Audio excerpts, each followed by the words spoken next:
Madame, mademoiselle, monsieur, bonjour. Je suis très heureux de vous retrouver à notre émission La pensée et les hommes d'aujourd'hui et je vous remercie pour votre fidélité.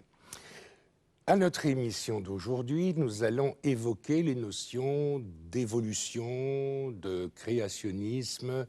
Je vous retrouve dans un instant avec mes invités après notre générique.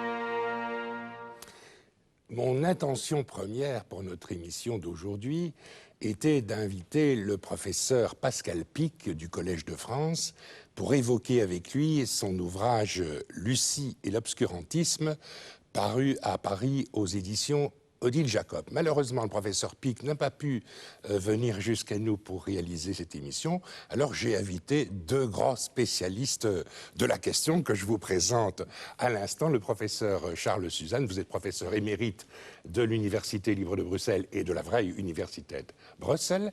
Et puis notre ami Paul Dorblon qui accumule les titres, membre du conseil d'administration de La pensée et les hommes, président du Centre laïque de l'audiovisuel, mais surtout, pour ce qui nous concerne aujourd'hui, journaliste scientifique et responsable des émissions Sciences à la RTBF autrefois et pendant de très nombreuses années. Donc, notre propos était d'évoquer le livre de Pascal Pic, intitulé « Lucie et l'obscurantisme », et je voudrais vous demander, professeur Charles Suzanne, Lucie, ça se réfère à quoi? Qui est Lucie? Mais Lucie est un fossile trouvé en Afrique, en Éthiopie, pour être plus précis, qui date de 3 millions d'années. Puisque le prénom est Lucie, c'est une australopithèque. Disons que c'est un maillon dans une évolution de l'homme qui débute vers 7 millions d'années jusqu'à nos jours, bien entendu. Une évolution qui sera d'ailleurs jusqu'à 1,5 million d'années, donc une grande partie de cette évolution sera uniquement africaine.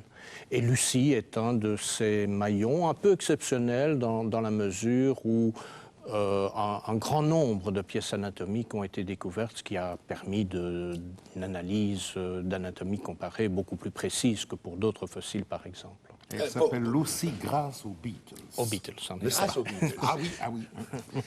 Pour éclairer le profane que je suis, ces restes, peut-on être sûr qu'il s'agit non seulement d'une personne humaine, mais d'une personne de sexe féminin? Et comment arrive-t-on, vous avez dit 3 millions d'années, comment arrive-t-on à dater ces événements et ces éléments que l'on trouve, ces fossiles que l'on trouve? Je commencerai par les méthodes de datation. C'est naturel. Carbone 14 Non. Le carbone 14, pour être bref naturellement, c'est une technique qui nous permet de reculer jusqu'à 50 000, 70 000 ans. Pas plus loin Non. Disons que c'est basé sur une méthode isotopique naturellement, du vivant d'un organisme, qui soit humain, animal ou végétal. Il existe une certaine proportion entre les différents isotopes du carbone. 12, 13 et 14. Et puis, au décès de l'organisme en question, ce carbone 14 va se désintégrer avec ce qu'on appelle une demi-vie. Mais la demi-vie du carbone 14, c'est-à-dire le fait qu'après un certain nombre d'années, à savoir à peu près 5 000 ans, 7 000 ans, Après donc cette période de vie, 50% de ce carbone 14 a disparu. C'est comme ça qu'on peut calculer évidemment exactement, la vie. Mais la demi-vie est tellement brève qu'on ne peut pas reculer dans le temps.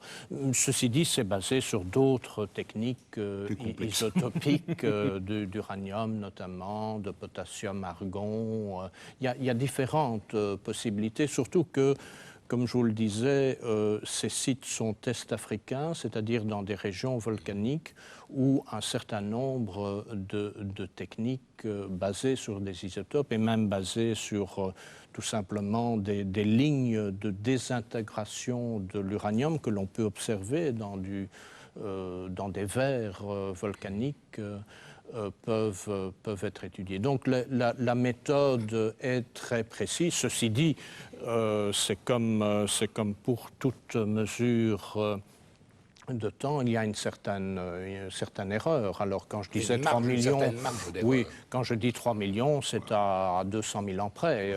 C'est l'ordre de grandeur. Au regard de nos propres vies, c'est énorme, mais au regard de la vie de l'humanité, c'est rien. Alors pourquoi Lucie, pourquoi un être humain de sexe féminin? Est-ce qu'il y a des preuves de cela? Oui, l'anatomie comparée. Donc, les restes que l'on a observés, que l'on a pu garder, indiquent bien qu'il s'agit d'une femme et pas d'un homme. Oui, non. En fonction de l'anatomie de la personne. Tout à fait. D'accord. Dans ce cas-ci, des restes du bassin ont été découverts qui permettent d'établir le sexe de l'individu en question. Alors, si l'on parle tant de Lucie, c'est parce que Lucie représente en quelque sorte une preuve de l'idée de l'évolution. Alors il y a plusieurs théoriciens, il y a bien sûr Charles Darwin, mais donc il y a là un élément qui prouve que les théories des évolutionnistes ne sont pas des théories fumeuses, mais qu'elles correspondent à des réalités, puisqu'on a une preuve tangible. Est-ce que je comprends bien, est-ce que j'interprète bien la situation? Moi qui ne suis pas du tout biologiste ou généticien. Non, tout à fait. Ceci dit, je crois que très souvent, ou je dirais trop souvent, on se représente cette lignée humaine comme quelque chose de linéaire, débutant vers 7 millions d'années et aboutissement nécessairement à l'Homo sapiens sapiens. Il paraît qu'on est tellement intelligent qu'il faut s'appeler deux fois sapiens. On est très fiers de nous. Donc, ça n'est pas ça. Je veux dire, c'est un arbre, un buissonnement, comme le buissonnement de l'évolution de n'importe quelle espèce animale. Il y a des branches abortives dans cette évolution, mais avec Lucie... Il y a des espèces qui disparaissent. On verra peut-être à l'écran tout à l'heure une image qui représente... Les iguanodons ne sont pas entrés dans l'Arche de Noé, donc ils ont complètement disparu. Bien entendu. Mais vous avez d'autres explications, oui, mais même au niveau disons, de la lignée humaine, il y a des branches abortives, que ce soit... Pour entrer dans des termes techniques, l'Australopithèque robuste, par exemple, ou que ce soit même les Néandertaliens, ce sont des branches abortives de ce buissonnement humain, si je peux. Nous n'avons pas de descendants de ces catégories-là. En quelque sorte, non. Lucie, oui. Lucie, oui, et l'Homo habilis qui va suivre Lucie également. Elle est dans la lignée. Elle pourrait être dans la lignée. Pourrait être. Il est prudent. Et donc, si nous évoquons ce personnage de Lucie et les théories de l'évolution, c'est parce qu'aujourd'hui, nous sommes bien forcés de constater, à regret, qu'il y a de nombreuses oppositions aux théories scientifiques. Insistons, et Pascal Pic y insiste très largement sur le caractère scientifique, donc prouvé, expérimentalement prouvé et reproductible des expérimentations. Donc aujourd'hui, il y a des créationnismes. Alors nous allons un peu les évoquer, montrer peut-être en quoi ces idées ne correspondent pas à la réalité scientifique. Alors je disais, les créationnismes, Charles Suzanne, quels sont-ils? J'imagine qu'ils sont souvent inspirés par les systèmes religieux. Oui, bien entendu. Disons qu'on ne va pas parler de de la Terre qui serait plate, bien que même à ce niveau-là, c'est exceptionnel, mais on les rencontre encore. Il y a encore aux États-Unis une société de la Terre plate. Tout à fait. Donc ils se représentent la Terre comme un disque plat. Et un discours récent d'un théologien musulman soudanais est à ce niveau-là. Mais enfin, bon, abandonnons... Donc ça, c'est d'un très mauvais niveau, donc, si j'ose dire. disons, abandonnons cela. Oui. Mais bon, que dire alors de ces créationnistes tout aussi littéralistes, admettant donc la Genèse classique, les 6 jours de la création et un âge de la Terre qui ne dépasserait pas 6 000 à 10 000 ans tout au plus.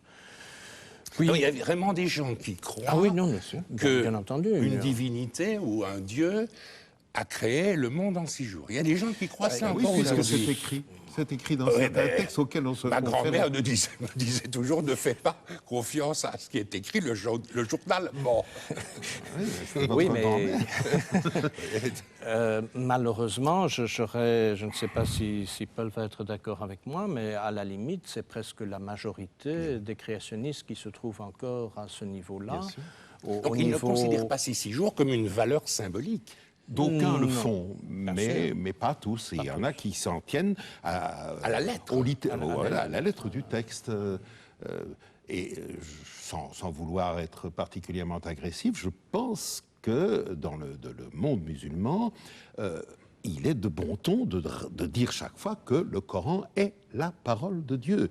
Alors que dans le monde judéo-chrétien, il me semble qu'on prend un peu plus de distance et qu'on dit que les textes saints sont d'origine humaine, mais les auteurs étaient inspirés par Dieu. Et donc il y a une nuance.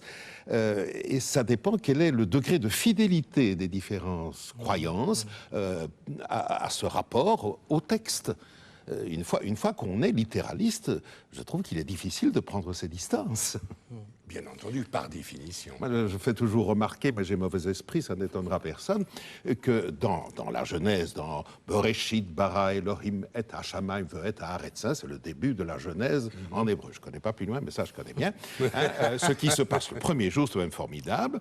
Le patron fait ce que vous et moi ferions, il allume la lumière pour voir clair. C'est ce qu'on dit le premier jour, n'est-ce pas? Dieu sépare la lumière des ténèbres. Ce qui est ennuyeux, c'est que le soleil et la lune n'apparaissent qu'au 3e ou au 4e jour.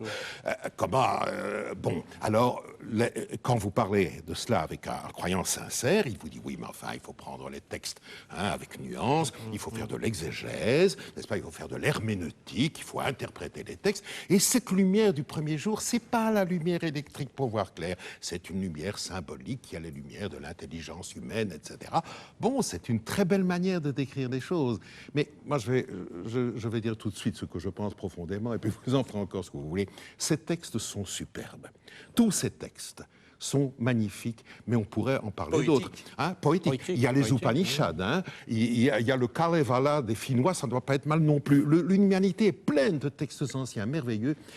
Pourquoi ne pas admettre tout simplement que ce sont des textes d'origine humaine qui sont les témoignages de l'état d'esprit de l'humanité à cette époque, dans le cadre de la culture et du savoir de l'époque.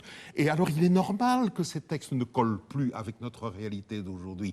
Considérons-les comme ça, alors qu'ils soient inspirés, qu'ils aient une valeur morale, esthétique, éthique. Je suis entièrement d'accord, mais ils n'ont pas le statut d'un discours scientifique. Et alors là, le vrai scientifique, c'est lui, c'est pas moi. Moi, je n'ai jamais été qu'un porte-parole des scientifiques, mais on va voir si Charles est de mon avis. La science, ce n'est pas le domaine des certitudes. Comme j'aime à dire, si vous voulez des vérités, ne vous adressez pas aux scientifiques, c'est un article qu'il n'a pas en magasin. J'aime beaucoup votre formule, mais ce que nous avons en magasin, surtout eux, pas moi, parce que moi, j'ai jamais été menacé par le prix Nobel, mais j'en ai connu quelques-uns. Ce qui est important de se dire, c'est que la science doute d'elle-même. Elle se remet perpétuellement en cause, en question. Elle est, comme dit si joliment Roland Omnes, qui est un très bon astrophysicien français, une cohérence perpétuellement réinterrogée. Elle est la seule à faire ça. Les religions, les systèmes philosophiques, les convictions sont certaines de ce qu'elles disent. Elles affirment. Et elles vous vendent des vérités définitives, inoxydables. Bon, voilà la différence. Moi, j'ai plus tendance à faire confiance à celui qui n'est pas tout à fait sûr de ce qu'il croit savoir qu'à celui qui en est sûr à 120%. Vous en ferez ce que vous voudrez. Et à celui qui dit « je ne peux faire avancer ma connaissance qu'en critiquant, qu'en exerçant la critique sur l'état de la question ». C'est ça la à une démarche époque scientifique. donnée, qu'elle soit historique, philologique, c'est sûr. juridique ou biologique, génétique, etc. Bien entendu. On pourra revenir peut-être sur la définition des créationnismes, parce qu'on s'est limité à une forme très limitée du créationnisme.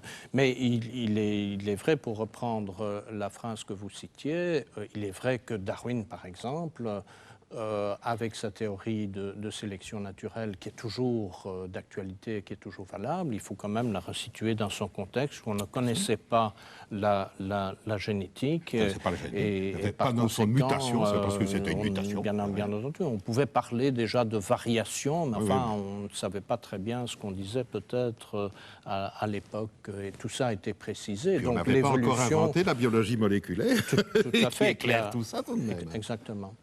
Alors peut-être, si vous le permettez, pour continuer le raisonnement sur les créationnismes, il y a d'autres qui, tout en continuant à admettre la Genèse, vont interpréter les 6 jours comme 6 périodes de milliers, de millions d'années, mais c'est toujours la divinité qui se trouve derrière cette création, bien entendu. On trouve parfois, excusez-moi de vous interrompre, on trouve parfois l'expression non pas divinité, mais le dessein intelligent. Dessein, D-E-2-S-E-I-N. Exactement. Hein, on trouve cette expression dans les textes de ceux qui se revendiquent du créationnisme. Tout à fait. C'est disons, à l'origine, de manière historique, je crois qu'on peut l'expliquer aux États-Unis dans la mesure où les créationnistes débutants au niveau politique, en tous les cas en 1924, vont finalement, après plus de 40 ans, en 1968, être jugés comme inconstitutionnels. Et donc, ce mouvement politique créationniste a dû changer de tactique, si je puis dire. Devant le ridicule, quelque part, dont ils se couvraient, ils ont dû changer leur cap. C'est une position de repli. Hein. Exactement. Et le dessein intelligent, disons schématiquement, c'est l'opinion que la nature est tellement belle, tellement complexe, qu'on ne peut pas imaginer une évolution quelque part aléatoire de cette nature. Il y a une complexité irréductible et c'est, encore une fois, le dessein divin alors qui aboutit finalement à l'origine de l'homme, par exemple. C'est-à-dire que le réel est un projet, n'est-ce pas ? Il est pensé par une puissance supérieure, une conscience. Mais au fond, cher Charles, si je puis me permettre, c'est un peu la deuxième vague d'un phénomène que nous avons connu, voici 25 ou 30 ans, en astronomie, qui était le principe anthropique. Anthropique écrit anthropos de l'homme, qui disait en résumé, on part d'une évidence, l'homme existe dans l'univers, très bien. Pour que l'homme existe, il a fallu toute l'évolution biologique, et avant l'évolution biologique, l'évolution de la matière elle-même, et pour cela, il a fallu qu'un certain nombre de conditions physiques soient réunies, et là, il a fallu un fine-tuning, comme on dit, donc un ajustement subtil que seule une main surnaturelle peut opérer. C'est le même principe, c'est la même démarche, n'est-ce pas ? Le réel est tellement complexe qu'il n'y a qu'un super ingénieur qui ait pu faire le fine-tuning. Ce n'est pas idiot comme pensée. Non, c'est pas idiot. Dawkins, Richard Dawkins, dans son dernier livre, a une très belle image, je trouve, à ce niveau-là. Il fait la comparaison suivante. Vous vous trouvez devant une haute falaise, disons le cap Grinet, par exemple, et vous voulez vraiment aller au sommet de cette haute falaise en un seul bond. Bien entendu que ce ne sera pas possible. Donc c'est d'une complexité telle que c'est irréductiblement pas possible. Mais c'est oublier que sur l'autre versant, il y a une pente tout à fait douce qui vous permet d'aboutir à ce sommet. C'est ça, quelque part, l'image, je trouvais, de Richard Dawkins à ce niveau-là est très belle. Il y a souvent, me semble-t-il, chez certains créationnistes, j'ai envie de dire un peu de mauvaise foi qu'on me pardonne, c'est de faire semblant que l'univers actuel s'est fait tout d'un coup, d'une chiquenaude, en partant du chaos jusqu'à l'ordre. Mais non, ça a mis un temps fou. On en est à quoi? 13 milliards 700 millions d'années pour le moment dans notre schéma actuellement reçu pour l'histoire du réel. Il a fallu du temps pour en arriver où on en est. Il est évident que c'est aussi, je crois que c'est Dawkins aussi qui rappelle cette histoire. Vous prenez un avion très compliqué, vous distribuez toutes les pièces constitutives de l'avion sur le sol et vous dites, vous vous rendez compte, rassembler ces pièces en une fois pour faire un DC-8, ça n'est pas possible. Mais les DC-8 n'ont pas été faits comme ça, ils ont été construits patiemment avec du temps, et bien le réel s'est fait comme ça. Ça n'est pas irrecevable.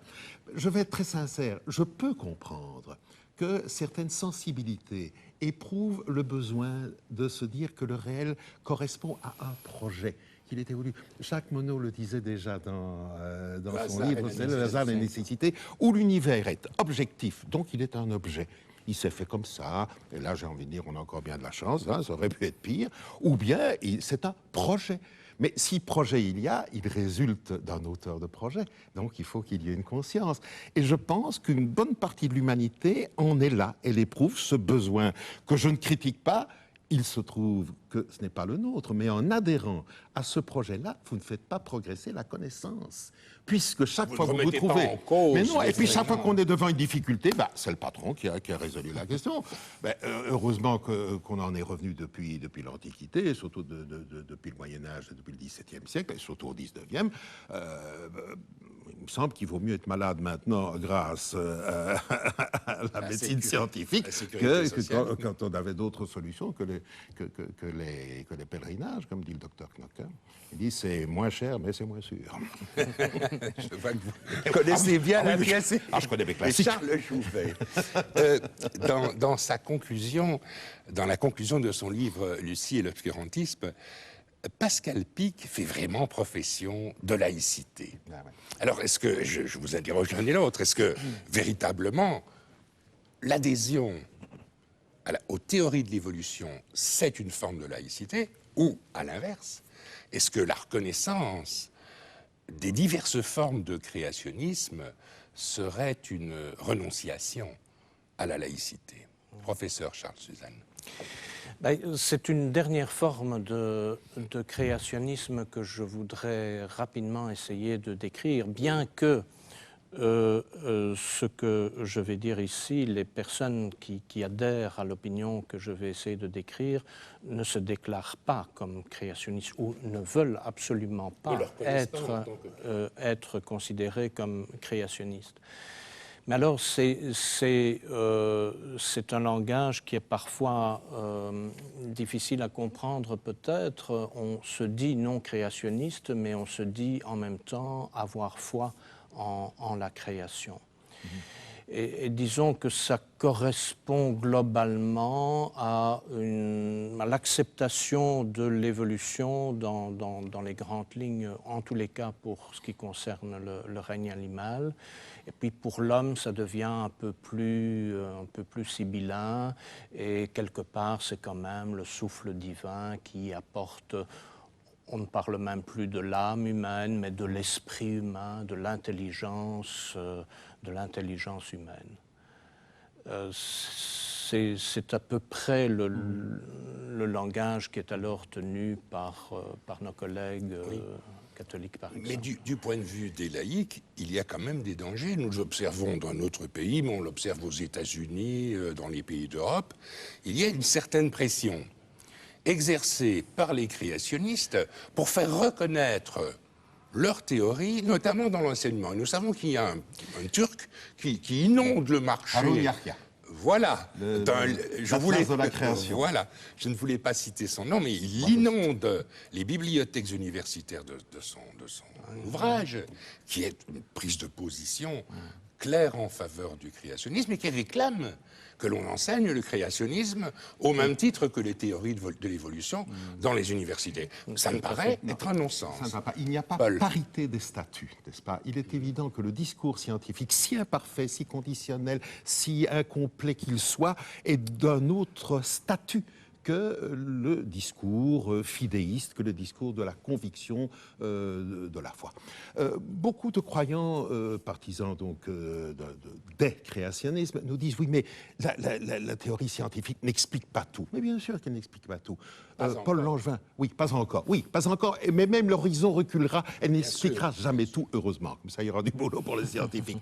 Mais Paul Langevin, je crois que je ne me trompe pas de nom, avait un mot merveilleux. Loger Dieu dans les lacunes de notre savoir n'est pas une place très honorable, disait-il. C'est vrai que lorsque l'on fait appel à la transcendance pour expliquer, mais on n'explique rien, bien entendu, puisqu'au lieu de proposer un mécanisme, on dit « Ah non, ça s'est fait comme ça hein ». Je vais risquer une formule, mais ne m'en veuillez pas. Hein. Je me demande si croire, au bout du compte, ce n'est pas tout simplement renoncer à savoir. Vous en ferez ce que vous voudrez. Eh bien, voilà une excellente formule qui pourrait conclure notre émission. Avant de finir, avant de vous remercier, professeur Charles Suzanne et Paul Damblon, je voudrais annoncer à ceux qui nous écoutent que nous préparons, hein, c'est un scoop cela, nous préparons un volume de la revue La Pensée des Hommes, c'est le volume 75, qui aura pour titre « Évolution au singulier » et créationnisme au pluriel. Nous aurons l'occasion de nous retrouver devant la caméra lorsque ce volume sera paru dans le courant du printemps 2010. Je vous remercie l'un et l'autre pour votre présence à notre émission d'aujourd'hui. Madame, mademoiselle, monsieur, merci beaucoup pour votre attention.